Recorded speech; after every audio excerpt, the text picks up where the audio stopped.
Hello guys and welcome back to my channel. I hope you are having a wonderful day. In today's video, we're going to be talking about the May choices for Book of the Month. If you don't know what Book of the Month is, it is a book subscription service where you can get a selected choice of hardcover books and audiobooks a month. This month we have 6 books to choose from. Our first book is a sci-fi. It is a debut book from Klein Bradley. I'm not sure if I'm saying that person's name correctly. It is called The Minister of Time. The quick take for this book: having trouble finding the love of your life? Have you considered that you might be looking in the wrong century? That's intriguing. So they're trying to say the love of your life is somebody from the future that you haven't met yet.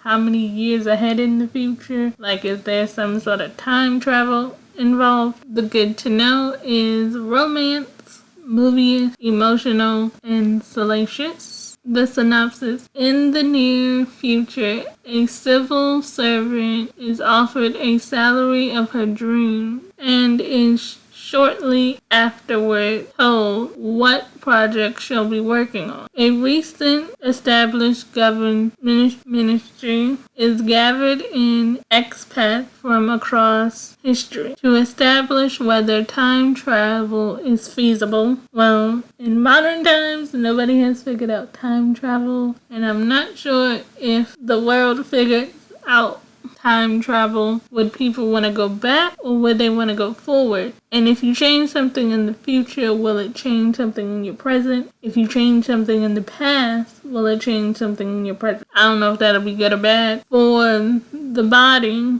but also the fabric of space and time. She is tasked with working as a bridge, living with, assisting, and monitoring the expat known as 1847 Commander Graham Corr. As far as history is concerned, Commander Corr died on Sir John Franklin's Doom 845 expedition to the Arctic. So he's a little disoriented to be living with an unmarried woman who regularly shows her cleavage, surrounded by outlandish concepts as a washing machine, Spotify, and the collapse of the British Empire. But with an appetite for discovery, a 7-a-day cigarette habit, and support of the charming, chaotic cast of fellow expats, he soon adjusts. Over the next year, what the bridge intentionally thought would be the best. Over the next year, what a bridge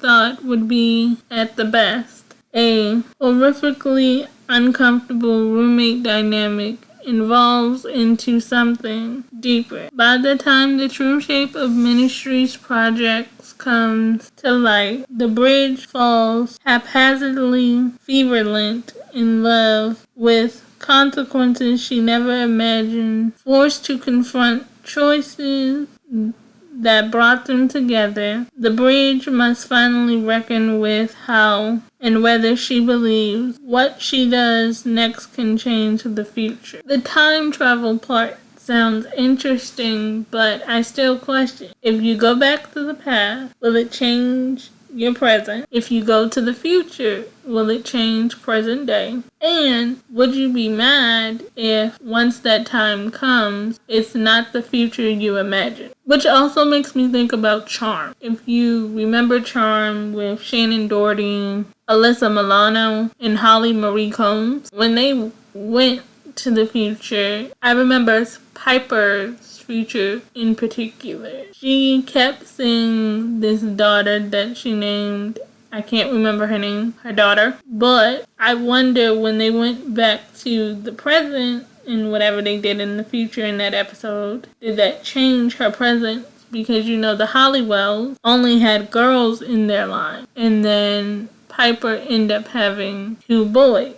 And each time that she didn't have her little girl, she was surprised and like, what happened to that future picture they saw? So that's what this book reminds me of. It's playing with past, present, and future. Book number 2 is called Middle Tide. It's by Sarah Kraus. It is a crime fiction. It is a debut and an early release. Quick take. This tensely atmospheric story about a failed writer uneasy turns into his hometown is steeped in the natural world. This was one of my choices. This book is a slow build, a non-linear timeline, writer's life, and nature. There is a content warning for this book, and I will highlight it for you. And please remember, please read all content warnings before you choose a book, just in case the content warning may trigger you. So the content warning for this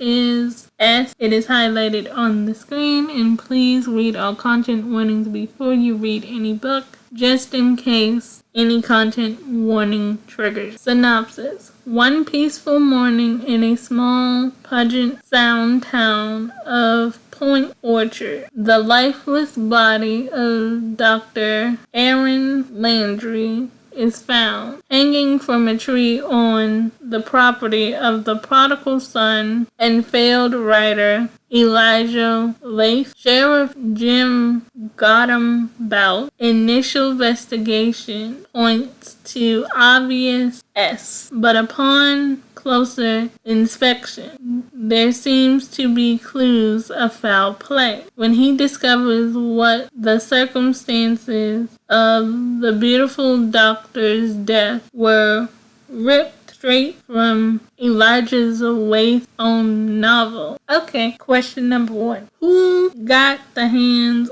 on the doctor's novel to do this? If somebody did it, was it somebody in the family? And if you're trying not to get caught, why would you do something that could point to who done it if you trying to be secretive? Or did you want the world to know that you were the one who done it? That's my question. Out of money and motivation, 33-year-old Elijah returns to his empty childhood home to lick the wounds of his futile writing career. Hungry for purpose, he throws himself in restoring the ramshackle cabin his father left behind and rekindling his relationship with Nikita, the extraordinary girl from a nearby reservation whom he betrayed but was never able to forget. As the town of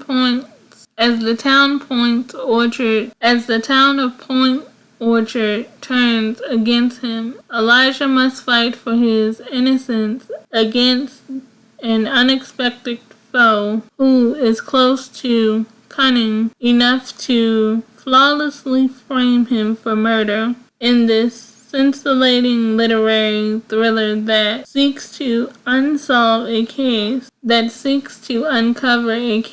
of love, lost, and revenge. Now this one intrigues me. This just is like, why would you go so far for love or revenge? And even if you go that far for love or revenge, at the end of the day, will it satisfy you? Because love and revenge cannot make you whole. You have to discover yourself and find out what you enjoy and be comfortable in yourself to be whole. So is this revenge worth it? Please remember there is a content warning for this book.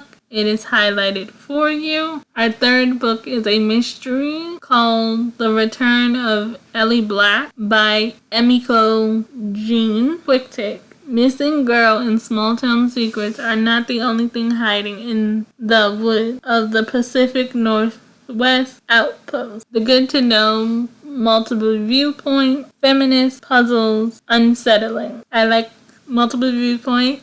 I like puzzles. This book already intrigues me. There is a content warning for this book as well. Please read all content warnings for book just in case the content warning may trigger you. The content warning for this book is SA and it is highlighted for you. Synopsis. Detective Chelsea Calhoun's life has turned upside down when she gets the call that Ellie Black, a girl who disappeared years earlier, has resurfaced in the woods of Washington State. But Ellie's reappearance leaves Chelsea. It's been 20 years since Detective Chelsea Calhoun's sister vanished when they were teenagers. Ever since, she has been searching for signs and for closure and for other missing girls. But happy endings are rare in Chelsea's line of work.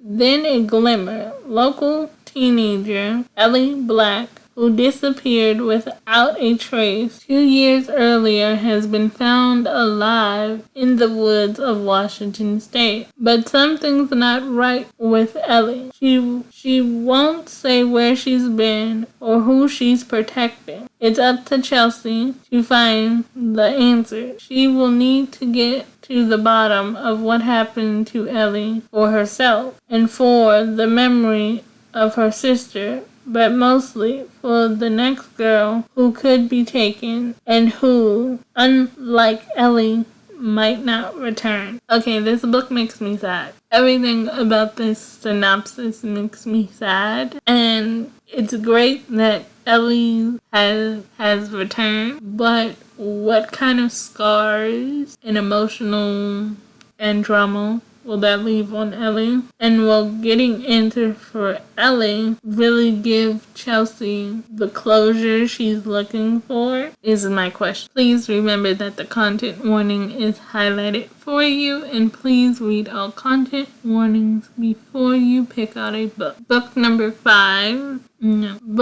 4 is a fantasy. It is by Mai Cortland. It is called 5 Broken Blades. The quick take for this book: 5 killers unite for a high-stakes quest to topple an unkillable king in this bloody, exhilarating fantasy adventure. This is going to be a version of Game of Thrones, out of curiosity. And if you look at the cover, you can see the swords and the vines. Like, where do these people live? Are they in their own world? Do they have their own rules? And what makes the king so bad that all these people united to get rid of him? The good to know is 400 plus pages, so this is going to be a long one, which I kind of like longer books. Multiple viewpoints. I love books like that. And the reason why I love multiple viewpoints so much is because you get to see the book or the story from other people's perspective, and not everybody's perspective is the same, and you can really feel the characters in multiple viewpoints because there are 3 sides to every story: your side, the other person's side, and the truth. Multiple viewpoints intrigue me so much. There are LGBTQ plus themes, and this is the first book in a series. There is also a content warning for this book. The content warning is highlighted for you. Synopsis. It's the season for treason. The king of Usen must die. The 5 most dangerous liars in the land have been mysteriously summoned to work together for a single objective: to kill the King of God, June. He has it coming. Under his merciless, immortal hands, the nobles flourish, while the poor and the innocent are in prison, ruined and sold. I always thought the way they represent kings and people of royalty is that the people of royalty and power are supposed to be for the people. And if this king is so bad, how did he become in power? Like, is this one of those royal bloodlines that you take the throne because you're in the family? Did you steal the throne from another person? Because I want to know how he became king. And is the king living a double life? Is that why he's mad? Because he can't be himself? Or what's the deal? And now each of the 5 blades will come for him. Each has tasted bitterness. From the hired hitman seeking atonement, a lovely assassin who seeks freedom, even the prince banished for his cruel crimes. Do the prince not like the king evil? Is my guess. And why? Was he a bad daddy?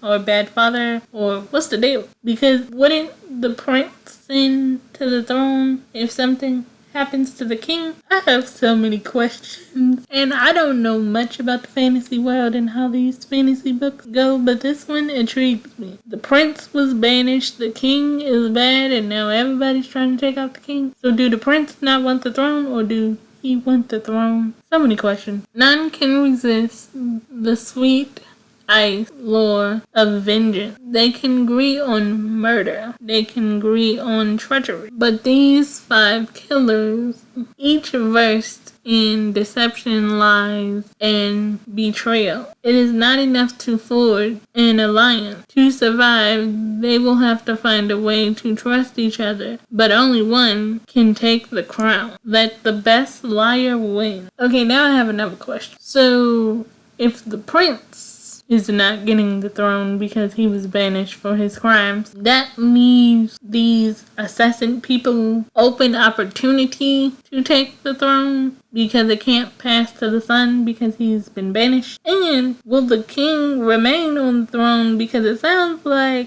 if none of these 5 people get along to all come together for the one goal of taking out the king, and only one of them can take the throne, will they all take out each other? Book number 5 is a romance book. It is by Christina Lauren, and it is called The Paradise Problem. Y'all, this cover is so beautiful. It makes me want to take a tropical vacation, and I love the pink flowers. It's just giving me summer, spring vacation vibe. The quick take for this book is money make people do strange things. For example, get married for a mega inheritance, then actually fall in love. Okay, question. What classifies as mega inheritance? Is this like money that will set you for the rest of your life so you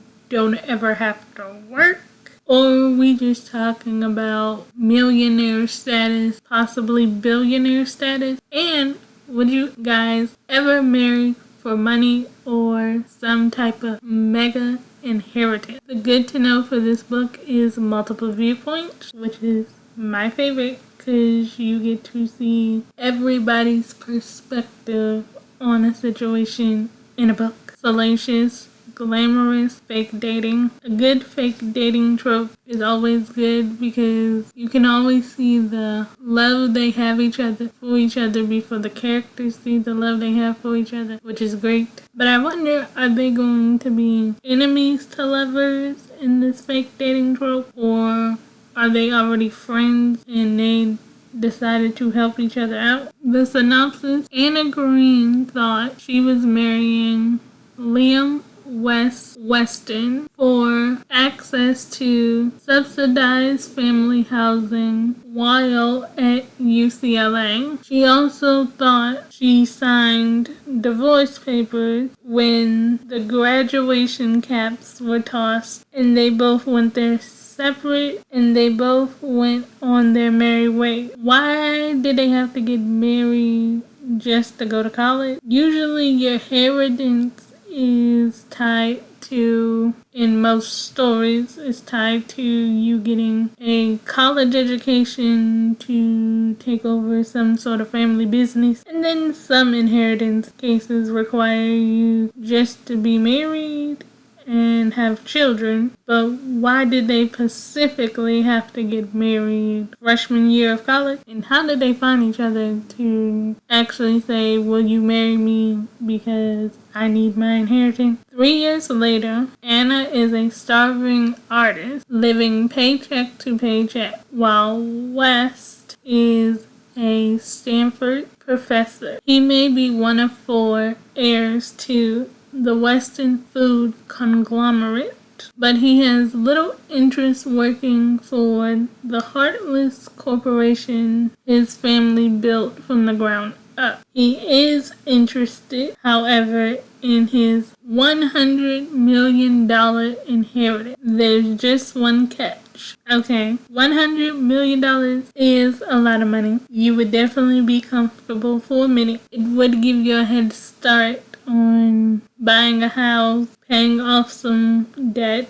They might have college debt, starting your own business, but it will not allow you to have money for the rest of your life. But I will say $100 million is a lot of money. See, but this is a marriage of convenience and just marriage in general to maybe someone you don't know. And if you're marrying to get money, y'all would have to have some kind of prenup to say when y'all get divorced or the marriage ends, the person that you're divorcing doesn't get your inheritance. But not only do you gotta worry about a prenup, you also gotta worry about there's now post-nup. So you might not be getting all this money. Maybe your wife or your husband is getting a cut of your inheritance if y'all get divorced, if paperwork is not in order due to an antiquated clause in his grandfather's will. Liam won't see a penny until he's been happily married for 5 years.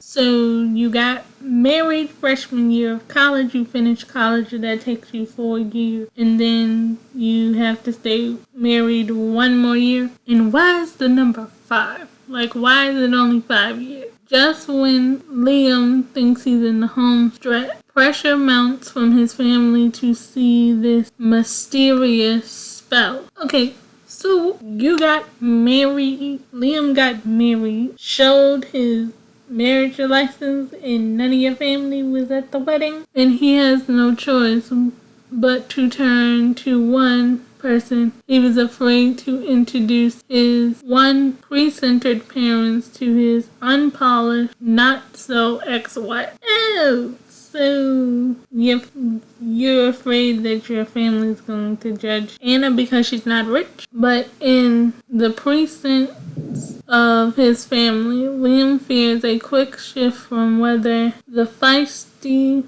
foul-mouthed plant flattered Anna can play the part to whether the toxic world of wealth will corrupt someone as such pure-hearted as his surprisingly grounded and loyal wife. Liam will have to ask himself if the price tag on his flimsy cover story is worth losing true love that sprouted from a lie. I'm very intrigued by this one. And why did his family feel as though he needs to be married to inherit this money? He went to college, he's a professor. He seems, on the surface and with the details we have here, he seems like he did everything according to society's world order. So why does he need to be married to get his money? I still have that question. The last book is a literary fiction by Rachel Kong. It is called Real Americans. Okay, this book looks like, from the cover, it's going to be taking place in different places around the world, or different stories of people from different backgrounds. The quick take: an epic and immersive, this big-hearted family saga tackles important questions of inheritance, destiny, and forgiveness. There is a content warning for this book. Content warning for this book is highlighted, and the content warning is JSA. Please read all content warnings for a book before you decide to read them, just in case the content warning is triggering for you. The Good to Know is 400 plus pages, multiple viewpoints, family drama, and a non-linear timeline. I feel like I like non-linear timeline books because they give you some background knowledge to what happens in a character's past, present, or what happens in their future. But it also can be hard to follow when you are not sure what period of time you are in, if you're lost while you're reading or you're not paying close attention. Synopsis. Real Americans began on the precise of Y2K, New York City, when 22-year-old Lily Chen, an unpaid intern at Slick Media Company, meets Matthew. Matthew is everything Lily is not. Easygoing and effortless, attractive, and a native East Coaster, and most notable, heir to the vast pharmaceutical empire. Lily couldn't be more different. Flat broke, raised in Tampa, the only child of scientists who fled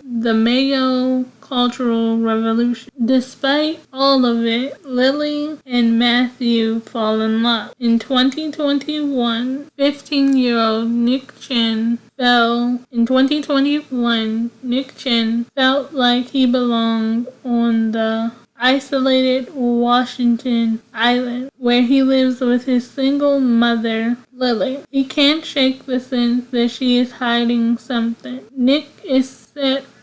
When Nick sets out to find his biological father, the journey threatens to raise more questions than answers. In this immersive, moving prose, Rachel Gong weaves a profound tale of class and starving race and visual and family inheritance, a story of trust, forgiveness, and finally homecoming. This one also intrigues me. If Lily and Matthew fell in love, what was the relationship breakdown between Lily and Matthew that Lily never told her son about his biological daddy? Or did she just not want him to learn about the pharmaceuticals? Or was Nicholas sick at some point in his life and she had to go against the pharmaceutical company? So many questions. Once again, there is a content warning for this book. It is highlighted for you. I hope you guys enjoyed this video. Remember, I'm always